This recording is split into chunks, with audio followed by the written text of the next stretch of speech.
Starting पर हम एक आदमी की आवाज़ को सुन पाते हैं जो अपना नाम एंटोनियो बता रहा था। मैं बहुत मशहूर हूँ क्योंकि लोग मुझे डीमंस को कंट्रोल करने और भगाने वाले के नामों से जानते हैं।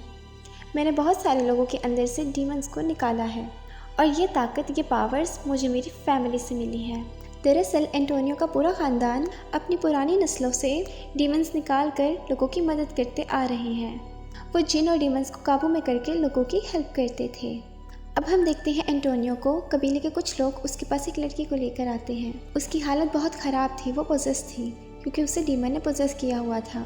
तब एंटोनियो उस लड़की को लेटाकर उस पर जादू करने लगता है। जहाँ वो लड़की अचानक से आंखें खोलती है, उसके अंदर का डीमन जाग गया था जो उठते ही पूरी तरह एंटोनियो पर हमला कर देता है।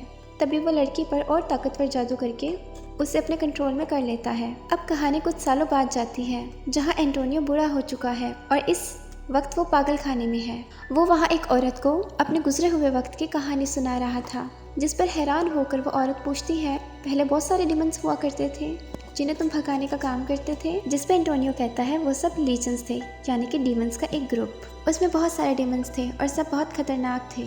तभी एक डॉक्टर आकर एंटोनियो को अपने साथ ले जाता है। हमें यहाँ पता चलता है कि वो मेंटल हॉस्पिटल इसलिए है, उसके हाथों गलती से किसी का खून हो गया है। पुलिस को छानबीन करते हुए और डीमंस को भगाने का बहुत सारा सामान मिलता है, जिससे पुलिस को लगता है कि शायद उसका दिमागी तवाज़ुन खराब है।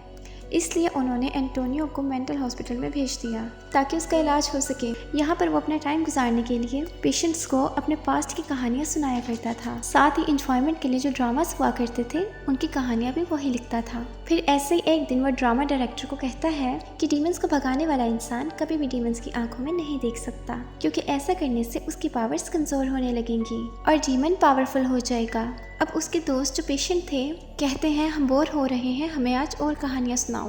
तो अब की बार एंटोनियो उस वक्त की कहानी सुनाता है जब उसकी बेटी पैदा हुई थी। 6 नवंबर 1980 की रात थी। आसमान पर अजीब कलर का चांद निकला था। चांद बिल्कुल पूरा था और इसी वक्त एंटोनियो की बेटी पैदा होती है। इसी रात उसकी वाइफ पोजेस हो जाती है, जो बार बार एक ही चीज बोल रही थी, कोरिया डीमन, कोरिया डीमन। ये सुनकर एंटोनियो डर गया था। उसको पता लग गया था कि उसकी वाइफ और बेटी को कोरिया डीमन से खतरा है, जो बहुत खतरनाक डीमन है। इसलिए अगली सुबह एंटोनियो अपनी माँ और बेटी के साथ दरिया किनारे जाता है और वहाँ एक रिचुअल, एक जादू करता है, जबकि उसकी मदर अपनी पावर से एक नेकलेस बनाकर उसे एंटोनियो की बेटी को पहनाती हैं, जो हर तरह के डीमन से उसे प्रोटेक्ट करेगा। और साथ ही ये भी कहती हैं, तुम्हारी बेटी को सारी उम्र ये पहनना होगा। खैर, ऐसा कर एंटोनियो जब वापस अपने घर आता है तो ये देखकर काफ़ी दुखी हो जाता है कि कोरिया डीमन ने उसकी वाइफ को मार दिया था। कहानी वापस प्रेजेंट टाइम में आती है और एंटोनियो को पता चलता है कि उससे मिलने उसका लॉयर आया है। वो जब इससे मिलता है तो लॉयर कहता है, गुड, बहुत खूब, तुम बहुत अच्छा काम कर रहे हो, ऐसे ही सुकून से रहो क्योंकि इसमें तुम्हारा ही बेनिफिट है। तुम्हें बहुत जल्द मेंटल हॉस्पिटल से छुट्टी मिल जाएगी। लेकिन एंटोनियो को टीवी पर चल रही खबर से पता चलता है कि जब उसकी बेटी पैदा हुई थी तब जो रेड मून निकला था वैसा ही रेड मून फिर से निकलने वाला है।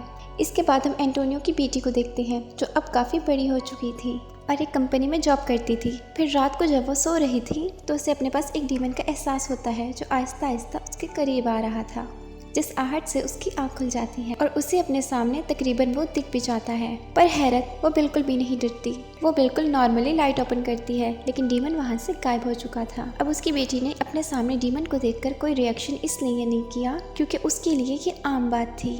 मतलब बचपन से ही वो ये चीज़ें देखती आ रही थी। अब अगले दिन एंटोनियो से मिलने के लिए एक लड़की आती है जिसका नाम क्लेयर था। उस लड़की के जरिए एंटोनियो को अपनी मदर का मैसेज मिलता है, जो कहती है कि इस रेड मून को कोरिया डीमन तुम्हारी बेटी को सेक्रीफाइस करेगा, उसकी बलि देगा। तो अब एंटोनियो को रेड मून की रात से पहले कोरिया डीमन को किसी भी तरह से ख़त्म करना था। तो अब एंटोनियो इस मेंटल हॉस्पिटल से भागने का प्लान बनाता है, लेकिन भागते हुए उससे एक गार्ड देख लेता है। इसलिए वो छुपते हुए उस औरत के कमरे में चला जाता है जिसको वो कहानियाँ सुनाया करता था, जो एंटोनियो को कहती है कि तुमने अपनी बेटी की कहानी अधूरी सुनाई थी, आगे क्या हुआ वो भी बताओ।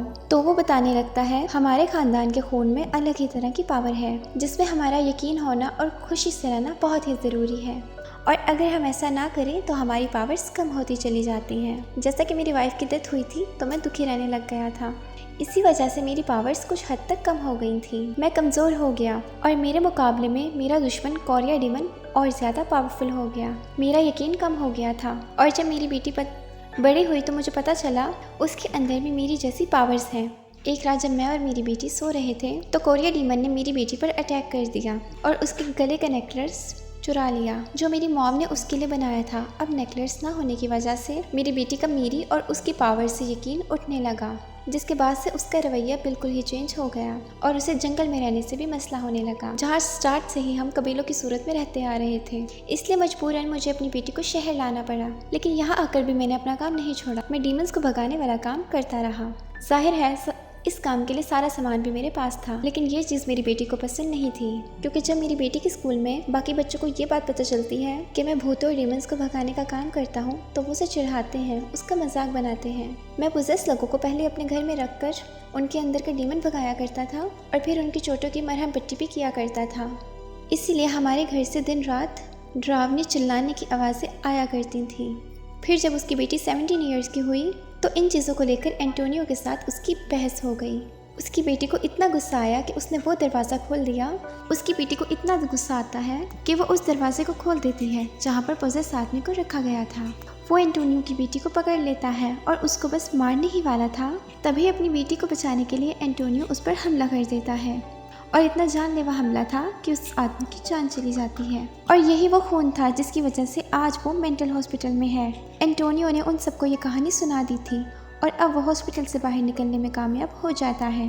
बाहर गाड़ी में क्लियर एंटोनियो की हेल्प करने के लिए आई थी, जो पहले भी उसकी मॉम का मैसेज उस तक लेकर आई थी। क्लियर उसे होटल में लेके जाती है और आगे का सारा प्लान समझा भी देती है कि अगर आप अपनी बेटी को बचाना चाहते हैं तो आपको अच्छा डैड बन के पहले उसका भरोसा जीतना होगा। आपकी बेटी हमेशा से एक नॉर्मल डैड चाहती थी, आपको वैसा बनना होगा और ऐसा करते हुए आपने अपनी बेटी के ट्रस्ट को जीत लिया तो आसानी से आप जादू करके कोरिया डीमन को ख़त्म कर सकते हैं और आसानी से उसको उसके प्लान में नाकाम कर सकते हो।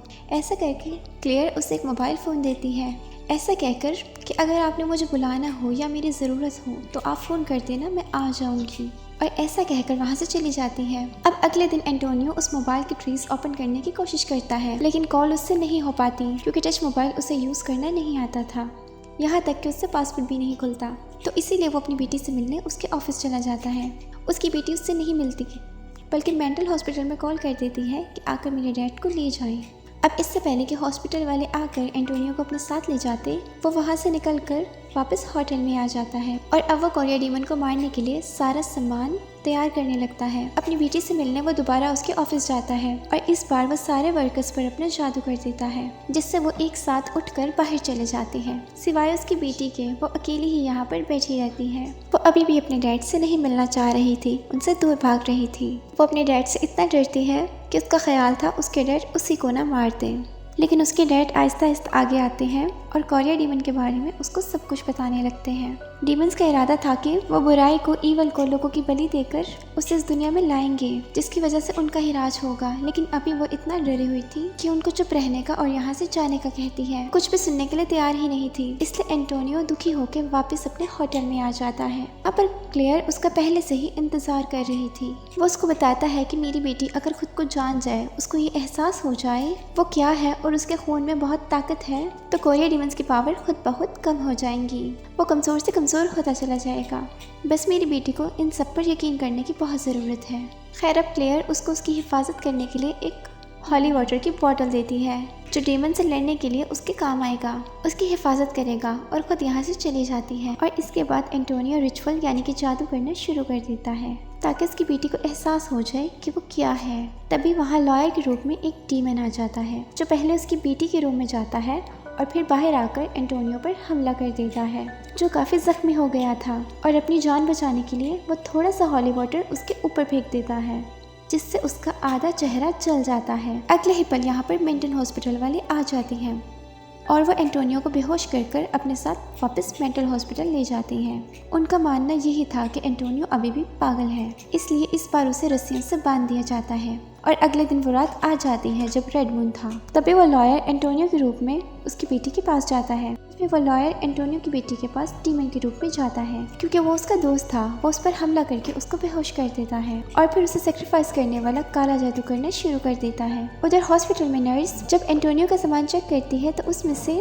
उसको हॉली वाटर भी मिल जाता है, जिसे वो शरबत समझ के पी जाती है और ऐसा करते ही वो बदलने लगती है, जैसे कोई क्रीचर डीमन बन रही हो। और उससे भी किसी ने पोजेस कर लिया हो। वो काफी डरावनी लग रही थी, चीख रही थी, चिल्ला रही थी, पूरे हॉस्पिटल में घूमने लग गई थी, जिसे देख के हॉस्पिटल के बाकी लोग बहुत ज्यादा डर जाते हैं और अपनी जान बचाने के लिए इधर उधर भागने लगते हैं। वो औरत सीधा जाती है एंटोनियो के कमरे में।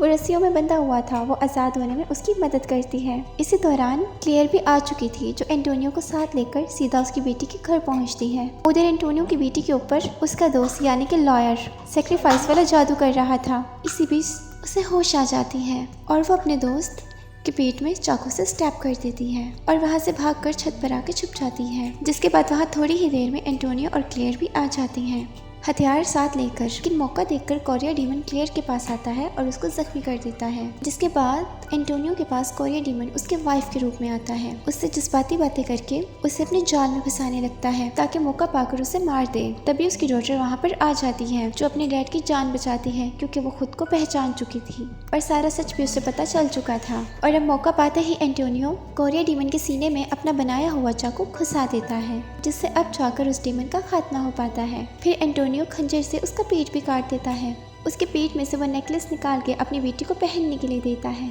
तो अब की बार उसकी बेटी उसको प्राउड से पहन लेती है। तो उसको यकीन हो गया था कि उसके डैड ने सब सच कहा था। तो वो भी फैसला करती है कि आगे के मिशंस में अपने डैड का साथ दूंगी। इसी के साथ ये मूवी यहीं पर ख़त्म हो जाती है। फ्रेंड्स, अगर आपको मेरी आज की एक्सप्लेनेशन पसंद आई हो तो चैनल को सब्सक्राइब कर दें और मूवी को लाइक कर दें।